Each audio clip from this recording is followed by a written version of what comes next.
Uyifoni yami inyamalele la. Wena mawuthemba isigebengu ukuthi kutholele into.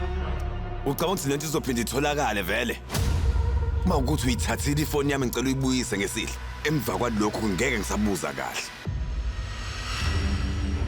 Uma ngeke ngimbone uma wami ngaphambi kokuthi ngihambe nje, khohlani ngempela nje mina ngeke ngize ngiye ndawo nani.